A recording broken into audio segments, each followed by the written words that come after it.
The third Sunday of Advent, Gaudete Sunday. That name means rejoice because on this Sunday, we are technically halfway through Advent. And of course, this year, we're actually 2/3 of the way through Advent. I do have a little treat for you, a medieval carol, which has nothing to do with my sermon, but a lot to do with Gaudete Sunday. It's called Gaudete, and it's beautifully sung. It's in Latin, and there is one phrase you'll hear the men repeat over and over. They say, Gaudete, Christus est natus est, ex Maria Virgine, which means Christ is born. Rejoice, Christ is born from the Virgin Mary, of the Virgin Mary. So I thought I'd like you to definitely enjoy this beautiful rendition of this medieval tune.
I love the way her voice cuts through them like a laser. It's just beautiful.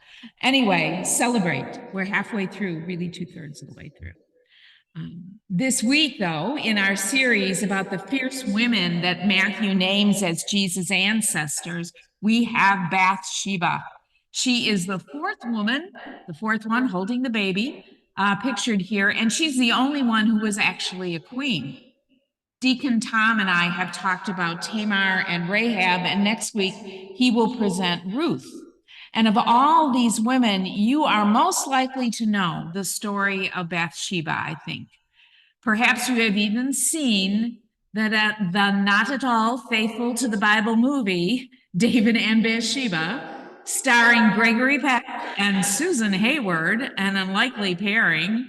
But it actually did receive 5 Academy Award nominations in 1951, 72 years ago. Wow. Oh, and you were born. That's great. Well, there's a sign there. From the Renaissance to the present, Bathsheba has been the subject of numerous artists, generally men who like to paint naked ladies. I did, however, manage to find one painting in which Bathsheba was clothed for our email blast this week. But there's much more to Bathsheba's story than what she is or is not wearing. It's a story that deserves respect and reflection.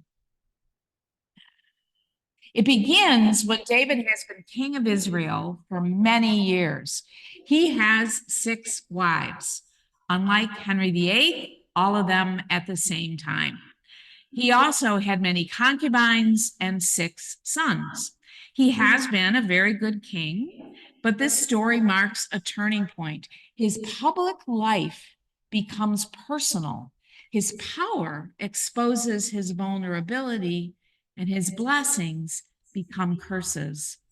He begins to use his power as a king to serve his desires instead of using them to serve God. Violence spirals out of control, adultery leads to murder, and the sins of the father will spread to his family. The story begins almost like a perverse fairy tale.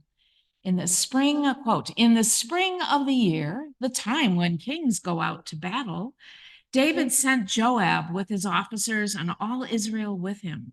They ravaged the Ammonites and besieged Rabbah, but David remained at Jerusalem. Why he remained, we don't know. Was he bored by the monotony of a siege? Not interested in being a soldier anymore? Thought himself too valuable as a king? We just don't know. So late one afternoon, he goes to the roof of his palace and walks around. From his perch above the city, he notices a woman bathing, and he notices how beautiful she is. He sends someone to find out who she is, and the servant says, Bathsheba, the wife of Uriah the Hittite. Hittites had migrated from India to the Black Sea and then settled where Jordan is today. David knew who Uriah was, one of his elite soldiers, a commander. So our translation says he sends messengers to, quote, fetch Bathsheba. That's what our translation says. But the Hebrew word in this verse actually means to take without asking permission. The story then moves very quickly. David lay with her, and she returns to her house. Soon she finds herself with child, so she sends a message to David that she is pregnant. David is probably perturbed, but he has a solution. He calls, which we didn't read today, so I'm going to tell you the rest of the story. David is probably, quite upset at this point. He calls Uriah back from the front lines for a little R&R, expecting he will use the opportunity to sleep with his wife. But he doesn't. He takes his soldiering very seriously. Loyal to the encamped troops he's left behind, he decides not to spend time with his wife. David must be feeling desperate at this point. He gets Uriah drunk, thinking his judgment will be impaired. But Uriah still doesn't go home. He sleeps in the barracks with the king's soldiers. Adultery then turns to murder. David writes a message ordering Joab, his general, to put Uriah in the heavy fighting in the front lines of the siege. He then tells Joab to withdraw all support to those troops so they will be forced toward the wall of the city and be vulnerable. The kicker is that someone has to take this message to Joab. So David gives it to Uriah, knowing he won't look at it and it will be delivered. Uriah and the other elite troops he fought with are killed. Callously afterwards, David comments, quote, "Do not let this thing be evil in your eyes, for the sword devours now one, now the other." Bathsheba mourns for her husband, and then David marries her. We really don't know much about the emotions, motivations, or feelings of David or Bathsheba in this story. Because of this, Bible commentators over the centuries, almost all men, have filled in what they thought were the missing parts of the story and interpreted them in various ways. They have often chosen to soften the impact of what is really happening here. And that is evidence that this Bible story struck a bit too close to home for many of the commentators. Some use scapegoating to retell the story. It's all Bathsheba's fault, they say. She conspired to be seen in her bath by the king. No evidence for that in the Bible. She was a seductress, they think, who turned David from perpetrator to victim. We even have seen this interpretation in recent films where Bathsheba is portrayed as the initiator and the seducer. As one Bible scholar wrote, quote, "No one of good moral character could have acted as she did in her seduction and conquest of David. She doubtless exposed herself that the king might be tempted.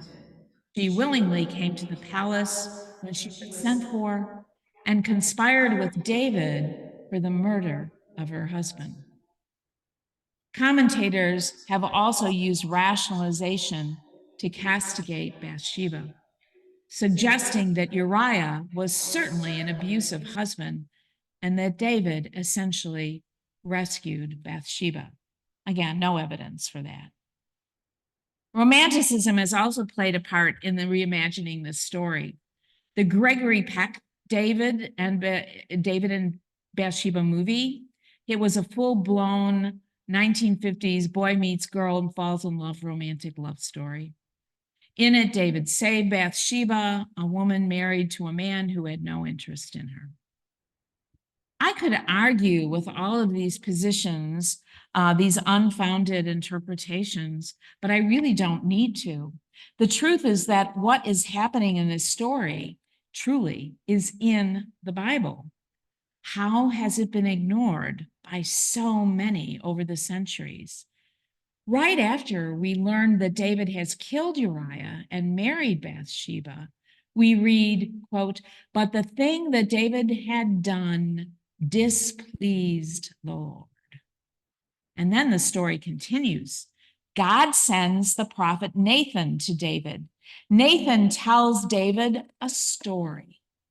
In a city, there was a rich man and a poor man. The rich man had many flocks and herds. The poor man had just one little ewe lamb that he loved.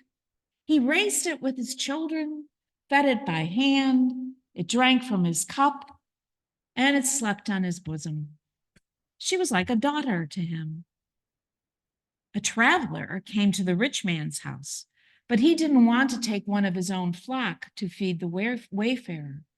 So he took the poor man's lamb and fed it to the traveler. David reacted furiously to the story and said that the man should die and that the lamb should be restored fourfold.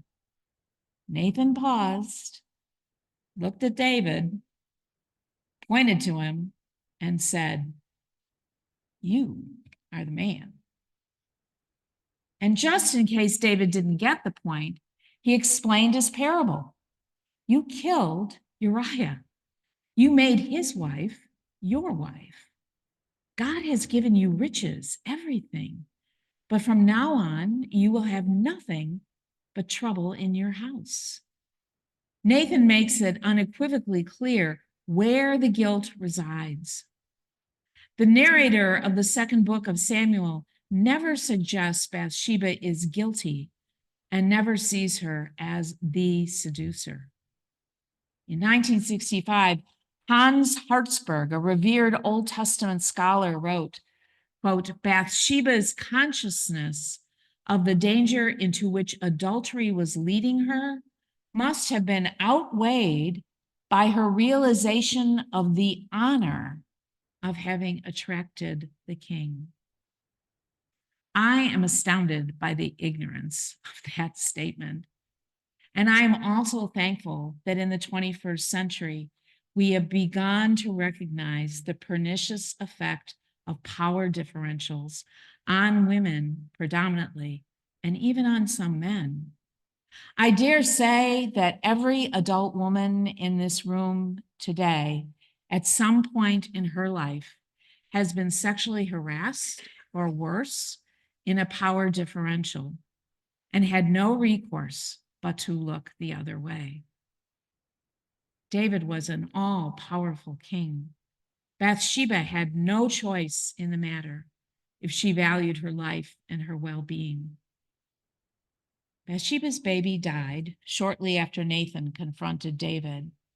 She later bore 4 male children, and the last was Solomon. By the time he had come of age, she had grown older and was bold, wise, and yes, powerful. When David was old and close to death, his son Adonijah declared that he was the king. Bathsheba went to David and reminded him he had promised that Solomon would be king. And so he was. From Bathsheba and through Solomon, Joseph, who raised Jesus, was eventually born. And so Bathsheba is mentioned in Matthew's lineage of Jesus, another strong, fierce woman. Amen.